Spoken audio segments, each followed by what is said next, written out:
Hello, I'm Amanda Rayfuse, and this is Spark, the Upper Valley's new arts and culture program here on CATV. We're hoping to spark your interest in the arts by hosting one-on-one conversations that explore the depth and variety of culture here in the Upper Valley, to the amazing people who create and those who administrate, the artists who educate and the generous patrons who donate, the audiences, students, and consumers who enjoy and participate. Welcome to Spark.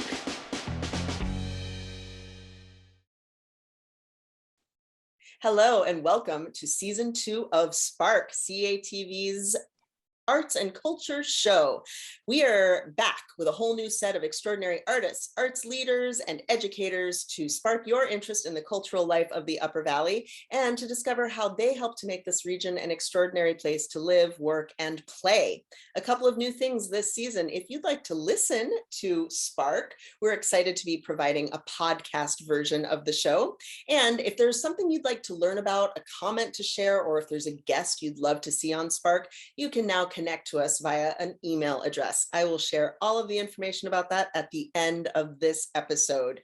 For right now, we would love, I would love to welcome a very good friend, a colleague, a wonderful person, Melissa Richmond. She is the executive director of West Claremont Center for Music and the Arts, which is down, obviously, in Claremont. And Melissa grew up in New Hampshire in Claremont.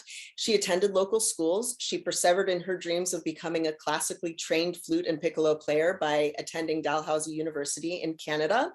But her belief in the power of creativity to build and bind communities caused her to return to Claremont back in 2008 with a goal to provide world-class live music experiences and arts-focused educational opportunities for her friends and neighbors and the students of her community. She forged a partnership with the Claremont Union Church and founded West Claremont Center for Music and the Arts. The three programming foci there are world-class concerts, education and youth arts enrichment, and creative collaborations or community building. She has partnerships with myriad organizations such as St. Gaudens, the Hopkins Center for the Arts, Claremont Opera House, area schools, nonprofit youth programs, Park and Rec, so many other more. And with more than 50 performances, workshops, residencies, group classes, and events annually offered for free or with scholarship opportunities, Melissa is proving how committed she is to dismantling the barriers to the arts and providing opportunities for all of her Claremont and the region's neighbors to enjoy the mental, the physical, and the social benefits associated with participation in the arts. I'm especially excited to talk to Melissa because right now WCCMA is in a period of incredible evolution.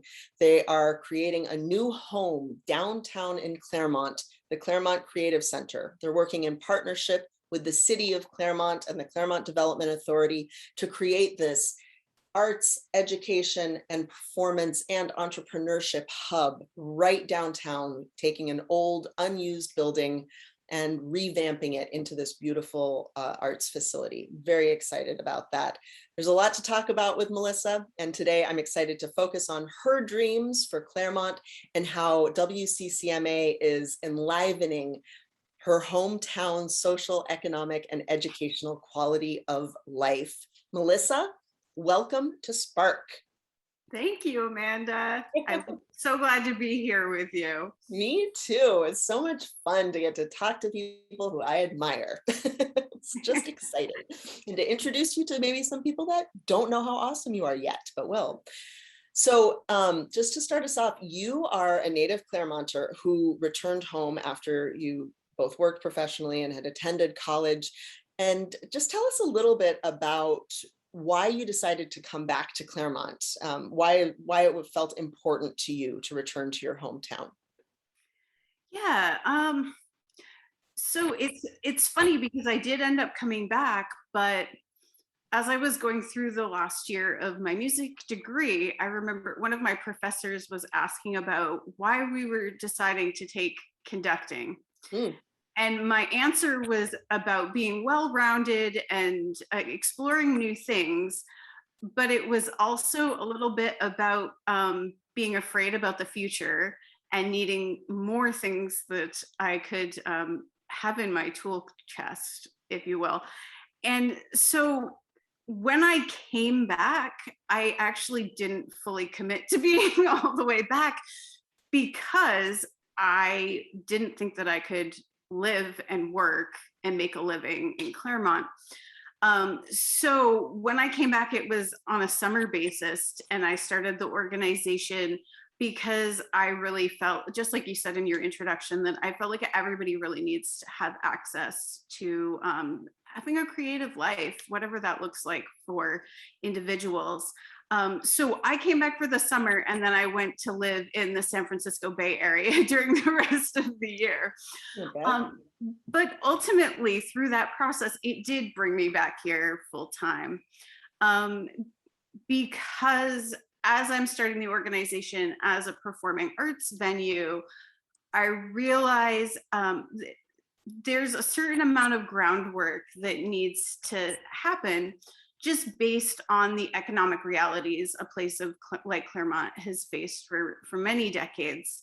And so ultimately through that work and just being inspired to create the programming that we were creating, but also to make a difference for people living in the local area, that's basically that's why I'm here, because I think that Claremont deserves to have access to all the wonderful things in life. Yeah, and that's interesting you say that about the groundwork that's necessary. I just to be clear, do you mean that great, you've got your summer performance series of professional concerts, but that you felt like you needed to be embedded in the community more to create those relationships that would then kind of allow people to feel like this was their organization? Is that what you mean by the groundwork?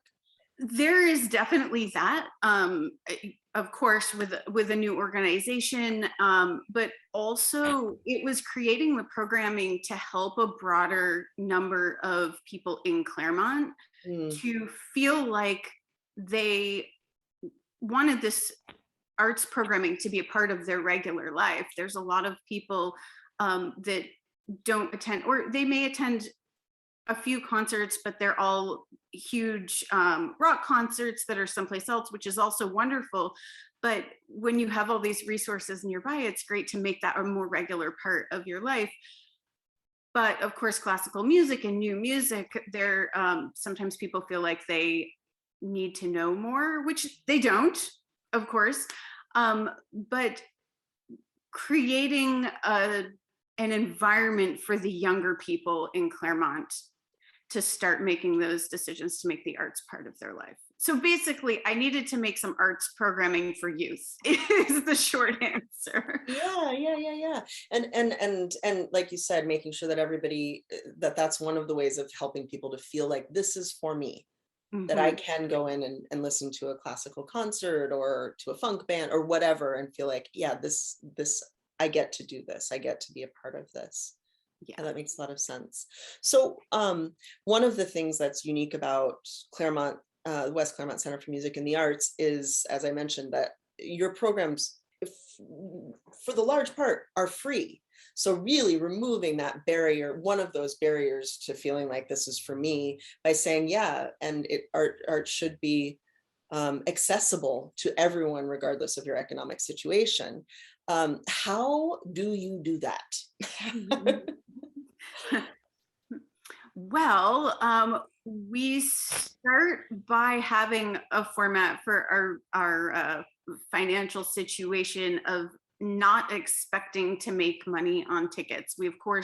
We deeply appreciate people who will purchase tickets or make donations.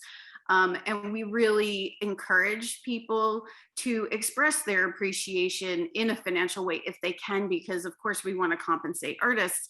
But we just know that there's an extremely high level of poverty in Claremont, and that people who are living in a financial situation where they don't have any expendable income, it's just a way to be welcoming for them. And so we just try to make our budgets and to plan our seasons based on that reality. It also may mean that we are using a lot more volunteer time than maybe is long-term sustainable. Mhm. But for now, that's the reality, and we have volunteers who are willing to do that, and so we're grateful for that. Yeah. And it also, you do have a incredible cadre of foundation, like there's foundation support and right. And there's Yeah. there are donors that are stepping in and saying, yes, what you do is incredibly valuable. And that's it's important to support that. Yeah, exactly. It's a ton of foundation support, and the New Hampshire State Council on the Arts and the New England Foundation for the Arts. NEFA is probably one of our largest funders, and it's because they're passionate about the same types of things that we are, that they help to support these artists being able to live and tour in places like Mhm. Claremont. Right, right, right. And one of the things that I really love about your programming too is that it is really eclectic. Like you've talked a lot, you've talked a bit about the classical music piece of things, but like I said, you've got taiko drummers, you've got funk bands, you've got classical quartets, you had the Vermont Abenaki Association working with you this year. So what do you think is the value of that kind of diversity and eclecticism? Eclectic, is that a word? You know what I mean? Um, as you're thinking about a season and putting a season together, why is it that you're looking? Because you could just do, a symphony season. What is it to you that's important about that diversity? I think having a lot of voices being present and speaking their passion, I don't think that there's anything better than that, really. I personally enjoy learning so much about different cultures and different practices. We end up doing a lot around percussion, which is fascinating because then you get to learn about percussion in Egypt and percussion in Syria and in India and in and the local tradition that was with the Vermont Abenaki Association. We had Nulhegan Drum this year, so we got to learn from them about their traditions. And I think that it's just so deeply embedded in who people are. And Mm. so being able to learn who people are through their music, I think it's amazing. And I think that it just makes us better people, I think. Well, it's interesting because it's another like way of removing barriers, right? It's the barriers between, between people, like eliminating that conception of what another culture might look like or what another individual might look like by saying, oh, but this is music and it's a bridge in some ways. Yeah, exactly. And one of our artistic advisory board members, Kinan Asme, will talk about the power of music to communicate with no words, and Mm. how that's the only it's probably the only way that you can truly communicate what you're feeling and not have all of these I don't know, things that could trigger misunderstanding or things that you Yeah, can't see from the other person's perspective. Like music, just it removes all of that. yeah, nothing gets lost in translation with music. Exactly. Yeah, yeah, Exactly. yeah. So you've talked a little bit about your hopes for what you can provide for the citizens of Claremont and for the Upper Valley region. But what is Claremont? What does your dream Claremont look like? And how do the arts fit into that? For me, of course, they're incredibly embedded. I think that it's a vibrant place for people to be able to make the arts a regular part of their life. It's a place that we have people coming and creating new music, new artwork, all these plants of the seeds we've planted of these organizations, the Claremont Maker Space, the Claremont Creative Center, all of these things coming into full bloom. And it means that there's a piece of creativity in everybody's life in Claremont every single day, every single hour. And I think that it helps us to finally achieve a local nest, maybe, Hmm. that just starting to achieve something that's not, oh, it used to be this and we used to be that and this used to be wonderful. It's a new reality. It's a brand new creation that is taking off of the things that we have that are strengths, but are completely creating a new wonderful life. Yeah. So sort of rebuilding. I love that word nest too, but a reimagination of what Claremont is with the Mhm. arts as at a heart of it. Exactly, because we've always been creators in some way. I mean, what is it? The 11th patent in the U.S. patents was for something in Claremont. I think it had to do with milling. So that's been a long part of history in Claremont. But I think having having creativity be a part of that driver. And build, I love that. So building on the history of creators that built this, that created the community, and taking that forward into the future. Yeah. Oh, that's so cool. So what is one thing that, when you're not at work, which I know you are 90 hours a week, what is something that you enjoy doing to bring arts and culture into your life? Where do you love to go? Well, I think it all ends up linking back to work, but that's okay. That's why I do this, because I love it. I try to keep up with my own artistic pursuits, such as I'm not a great pianist. I teach piano, but I'm always trying to expand that because I get so much enjoyment personally out of just playing, even if I'm just playing something badly. Yeah. But I really love that. So I try to make time and make goals for things like that, or continuing relationships. So if I'm working, I'm putting on the concerts that Apple Hill put on during the summer, and just trying to keep just a regular interaction, because it's been hard during the pandemic to do things like that.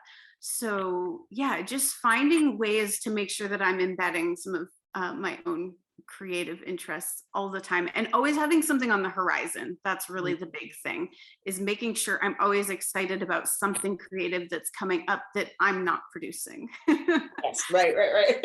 You don't have to work for it. And I also know that food is an important piece of your life too. That's just, Oh, so that, yes.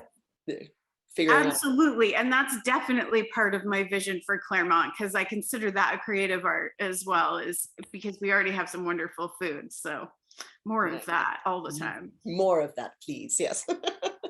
So tell us a little bit about, how if people can get involved, or how they can learn more about the West Claremont Center for Music and the Arts and the Claremont Creative Center and all the things that are going on with you.